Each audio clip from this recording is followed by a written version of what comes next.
The broadcast is now starting. All attendees are in listen-only mode.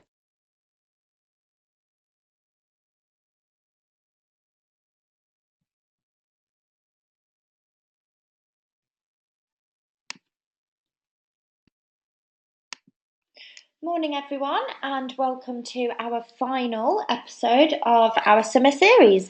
Thank you all ever so much for joining. I know we've got a couple of people that haven't joined any of the series, but I know we've also got people that have joined us for all of the series. So thank you ever so much to all of you. So just to get things started, I'd like to introduce exactly who we are and also introduce myself. So I'm Frankie, a consultant here at the Agency Works.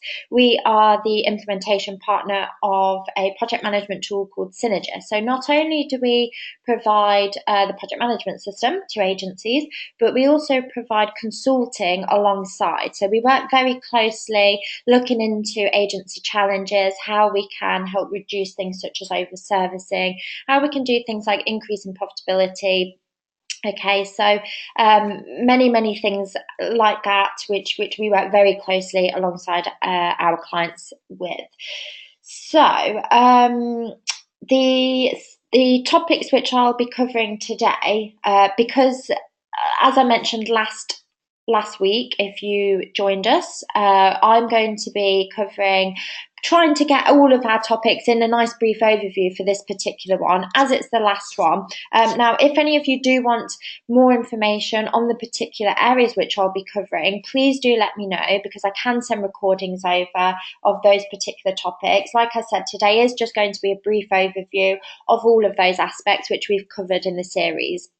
Okay, so these are the topics which we're going to be looking at. So getting it right at those initial stages, which is looking at things like the hours in which we have available to sell within our agency. Also, tracking new business, estimating. So, we're going to be looking at having that estimate nice and accurate at those initial stages and how that can impact how it can do things like reduce over servicing, how it can also make the organisational aspect of an agency a lot more improved.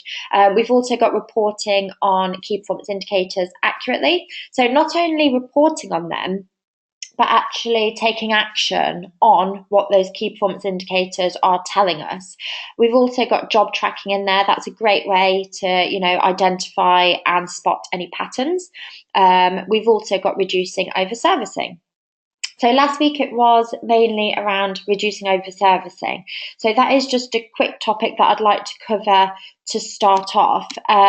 Now, the reason that I want to start with this one is because we run different surveys with the Food Group, which is a group for like-minded individuals within agencies to discuss things like their challenges and many other topics relating to agencies. This particular one is actually taken from last year, so new financial year starting last year, and it's basically identifying that over servicing is still the number one financial challenge which agencies are facing. Now, something that comes in very closely hand in hand with this is increasing profitability. So the reason I've picked this particular challenge up at the beginning of this webinar is because everything that I'm going to be covering will be relating back to how to reduce over servicing. Okay, so the five main reasons for over servicing that we identify are inaccurate estimating, spending too much time on a job. We've also got human error, using a different resource, and the client moving the goalposts. So looking into things like new business, estimating accurately, reporting on key performance indicators, job tracking, everything that I'll be running through today should help come back to this issue here, which is the key challenge, which is being identified, of reducing that over servicing. Okay, so just to start things off at the initial stages, okay, something we did look into last week as well, but this is how we get it right at those initial stages. Now, from any agency's point of view, it's always really nice to know, how many hours we do have available to sell within the agency. Now, that may be based on utilization rates. So, with a designer, you're going to get more chargeable hours out of a designer than you are, say, a senior member of staff, because that designer will just be doing more chargeable time. The senior staff will be doing a lot more non-chargeable time. So actually working out, based on all of the utilization rates, how many hours per week do we have of each resource, which are chargeable, that would give us the figure of how many available hours we have to sell within our agency. Now, you can do it weekly, or you might want to do it monthly, or even yearly. That's obviously up to each individual. By calculating this, okay, you can also work out the average hourly charge rate for each of these resources, which will actually give you a target revenue. Now, again, you can look at this per week, per month, or per year. So knowing this type of thing at the initial stages, before putting processes in place to help things like reduce over-servicing or increase profitability, is really, really key. Okay, I'm actually going to flick over to a live system to show you some examples of how this works. Okay, so using this system here, if I just go onto our dashboard, so this is an example of how this comes in really, really handy. So the available hours which we have are located here. Now, the reason it's really handy to know this is you can start keeping track of, are we actually selling those hours that we have available? If we're not, we can start looking into why we're not, and we can start looking into how we can do things to ensure that we do get those through. So this example, we're 3 months, we're looking at a quarter, we've not sold the number of hours that we have available. So we can start doing things like tracking that new business, which is the next topic I'm going to run over. So if we're not selling the number of hours that we have available, we can look up and say, well, actually, we have got a number of jobs which, at quote stage, which have given us verbal commitment. Let's try and get those pushed through. Okay, let's try and get those pushed through. So we are selling those hours in which we have available. If we aren't selling the hours that we've got there, that can cause things like over-servicing. Okay, so that's one of the reasons for over-servicing, which comes up, is the resource spending too much time on a job. Now, if we're not getting those hours through, that is a cause of our resources spending too much time. So initial stages, ensuring that we're selling the hours available should help reduce that particular cause. Now, following through onto our new business side of things. Okay, so this here is just a nice typical example. Now, whether you're using Excel, you may be using like a new business tool, you may be using Google Docs, whatever you're using, following some sort of process like this should help, one, get those hours through, but also just know exactly where you're at and have good forecasting as well in place. So in this list, I've got a list of jobs, so potential jobs, so opportunities. I've said, what is the expected close date? Okay, so if they proceed, when do we expect this to happen? We've also got the pipeline stage, so where are we at with each of these? And we've also got the weighting value, which is the chance we think we have of actually winning each of these. Now, the reason that's really useful is if you're looking at a new business forecast, and you say, okay, we've got a job here for, let's say, £10,000, but actually you may only have a 25% chance of winning that job. In our new business forecast, if we want to, we can just pull 25% through. So it will show 2,500 as potential value coming through the business. It just makes things a lot more accurate, rather than having your new business forecast with, it looks as though, wow, we've got loads of value coming through the business, but actually it might not be 100% realistic, which is why that's such a good tool to, even with things like capacity as well. We may look as though, oh God, we need to get some freelancers in, we need to employ new resource because we've got so much, time coming through the business, but actually, what are the chances of winning all of those jobs with that time associated to it? Okay, so like I said, just makes it nice and accurate. Also, you can put things like ratings on them. It may be that this one, for example, it may be a really high value job that actually is quite a cold one. So it's not necessarily one that, we want to invest too much time into because we've only got, say, a 25% chance of winning it. So it just allows you to not only for forecasting, but also for like your organizational aspects. Okay, so what should we be investing time on? And what shouldn't we be investing so much time on? What are the chances of actually winning it? If it's a really slim chance, but it's such a hot opportunity, then yes, let's, put some time into it. Let's try and increase the chance of winning it, vice versa. Also, the other area, moving now on to our estimating. So, ensuring that we've sold the number of hours that we have available, tracking that new business, and then when we start at our initial planning stages in terms of our estimating, I've got a really key tip to share with you all. A lot of you, I'm sure, will already be doing this. I know some of you actually use this system, so you will be doing it this way.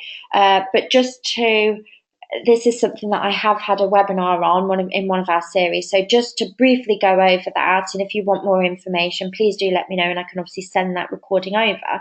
But having a separate estimate to the quote is something that massively reduces over-servicing and increases profitability. So the reason is your estimate should always be your internal budget based on the client's brief. Your quote should be your external based on the client budget.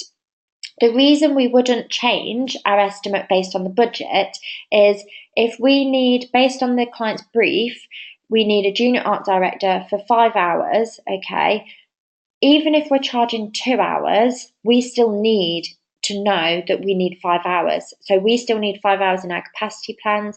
We also still need to give that junior art director 5 hours. So we don't want to adjust it in our internal.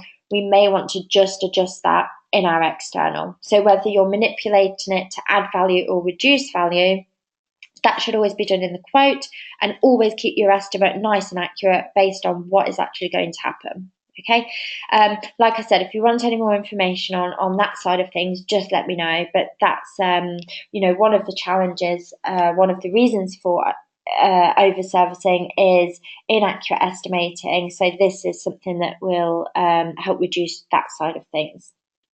Okay, now once an estimate has been done, another reason why we always say to keep it nice and accurate, as previously mentioned, is from the scheduling point of view. So again, this is just a nice visual example for you, whether you're using a tool, Excel, it shouldn't matter, but ensuring that you schedule those hours that have been estimated is nice and key. This helps to reduce things like using a different resource because you're scheduling it to a particular resource. It also helps reduce things like human error. Okay, because they've got, the studio team have got that security on how long they have to do it, and hopefully they've been given enough time to do it. Whether or not we're charging the client that, this is what you've got to do it. Also, spending too much time on a job, one of those reasons for over-servicing.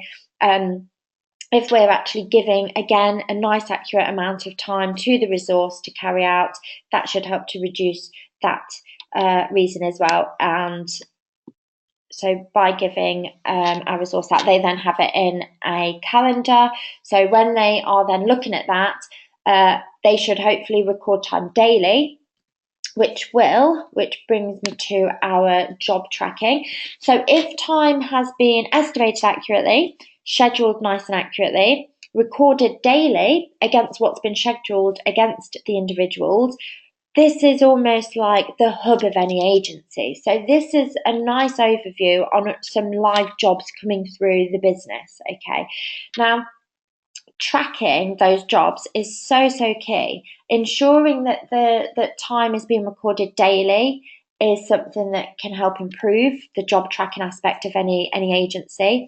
What it will do is it will give you, in this example, I've just got a thermometer bar, but like I said, whatever you're using, ensuring you know how far through those hours you are will give you the ability to go in and start identifying things such as, have we gone over the hours? We may have estimated at 100 hours. We may have recorded 50 hours against that job. What we then need to do is say, right, so we're 50% of the way through our hours, okay, our budgeted hours. Are we actually 50% of the way through the work? If we're not, we need to start, gaining that visibility on why. So is it because the estimate was inaccurate? Is it because someone spent too much time on the job? Has there been some error? If it's that the client's moving the goalposts, you should, if time's being recorded daily, and if you know your estimate is nice and accurate at those initial stages, you should be able to go back with some sort of evidence. Okay, so provide your client to say, well, this is what we originally estimated based on your brief. Okay, it wasn't based on the budget, it was based on the brief. This is the time that was given to our studio. This is what's happened. Maybe the studio team have recorded some time and put some notes about the client moving the goalposts. Okay, you can then go back and say, look, we've now used 50% of the budget in the first phase. We've still got X amount of hours to complete. You may be able to renegotiate depending, on how far through that particular job you are. So ensuring that they're tracked when a job gets, say, 25% of the way through the budget, 50% and 75% is a good way to indicate that everything's on track as well. And also that gives you the ability to potentially renegotiate, as mentioned, if something is basically catching it before it goes too far over. So, check in at 75%. If you're due to go over, it gives you that visibility to make an informed business decision on what to do with that particular job. I know sometimes it does happen and there's not a lot that can be done. Okay, but there's certainly things that can be done to reduce it. Okay, so now I'm just going to show you some of our key performance indicators, which we've covered in our series. So we've got the obvious ones here, which are looking at the hours available, looking at the hours sold, also tracking our pipelines, so our new business key performance indicators, looking at things like targets on our resource and our clients. We might have some clients, we know what revenue we achieved last year, so we want to achieve either the same or more revenue from that client if we're trying to grow some of our clients. Keeping track of things like that is a really, really good key performance indicator. Now, from a more agency health point of view, having things like your, this one here, okay, so things like this is pretty much your client profitability. So what we're doing is keeping track of our top clients. We are looking at who are our most profitable clients, okay, in a particular period of time. So I've got mine set to a 3-month period. And at the moment, I'm looking at my top 5 clients. It may be that you've got some new clients coming in here, okay, which you can see are nice and profitable. Now, let's try and embrace those. So in a previous series, we started looking into ways in which we can look at this in a lot more detail. So actually looking at the figures, looking at, okay, so we've got this particular client, they look really, really profitable to us. Let's ensure that they are actually this profitable, okay? Let's ensure that we're not over servicing this client, okay? Let's ensure that they are that profitable. Also with these smaller ones, trying to grow them. So looking into detail, okay, so we've got this client which have come up, they're becoming more and more profitable to us. Let's get it right at those initial stages. Let's ensure that we're estimating accurately, that we're not over servicing. And also, let's try and introduce some new services to them. Let's look at what job types we're carrying out for them, and let's see if we can introduce them to something else. So really looking into which of your clients are most valuable to you and what can you do to increase that profitability, okay? Like I said, if you want any more information on actually how to, go through those processes, please do let me know. I can send the recordings over. Another really good one that we've covered in this series is staff utilisation.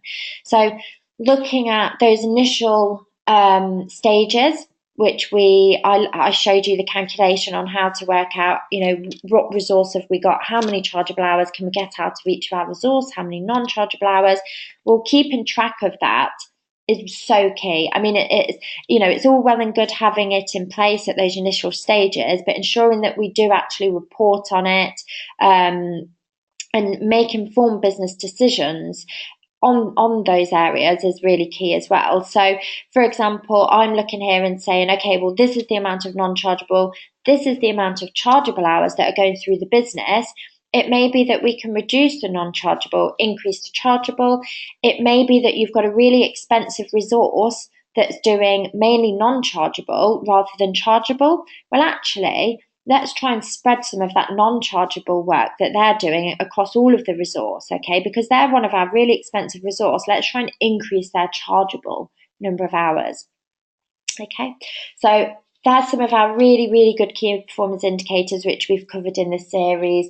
I've also obviously gone through some of the new business, job tracking, and those initial stages of your estimating, quoting, scheduling side of things. Now, just to summarize, we have run out of time, I'm afraid, but hopefully you've enjoyed the series, and here are some of our top tips from the whole series, but also from this particular webinar, having a brief overview of all of those key aspects of running an agency. So find out why we are over servicing, ensure that you're reporting, ensure that you're having those accurate estimates to begin with to help reduce that, and also looking into, okay, well, if we have used the budget in the first phase, let's find out why. Is it one of those reasons, like the clients move the goalposts, using a different resource, so on and so forth. Recording time and tracking that against jobs daily is really key, and that's actually really key to finding out why you may be over servicing as well, okay?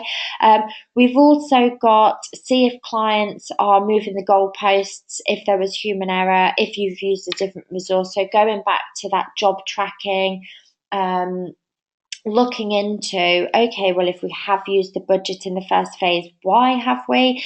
Maybe spotting patterns as well. So it may be that you're over servicing or going over on a particular job type. Is it because we've not got the estimating right on that particular job?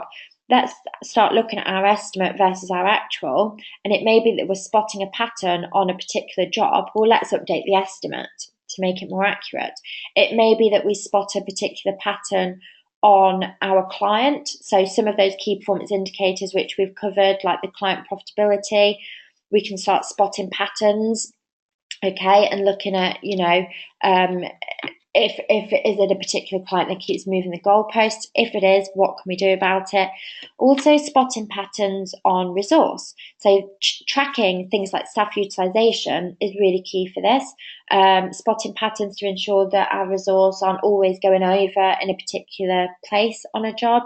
If they are, is it the resource needs more training in a particular area, or it may be that the estimate's inaccurate. Okay, so you can, like I said, start making those more informed business decisions with that visibility.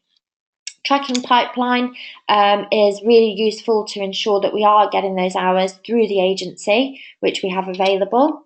And also here, keep your estimate nice and accurate, one that we've covered throughout this webinar, and take action on key performance indicators. So it's all well and good, putting those processes in place and gaining the visibility, but also taking action on them. Okay, so if we want to get more chargeable hours out of, an expensive resource, looking at utilization rates, let's do something about that. Let's move something around. If we're over servicing on a particular job type, let's find out why. So we've got that visibility on why. Now let's do something. Let's make the estimate more accurate.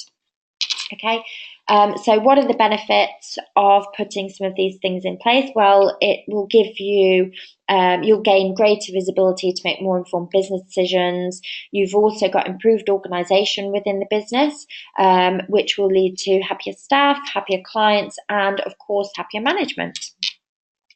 So thank you ever so much. I know we've gone slightly over scheduled time. I hope I haven't gone too far over. If you would like any more information on the topics that we've discussed today, as it has been a brief overview of the whole series, please do let me know, and I'm more than happy to send over those recordings. I hope you found it nice and informative, and got a good overview of all of the series. Thank you ever so much, and please do contact me if you would like any more information. Have a lovely rest of the week.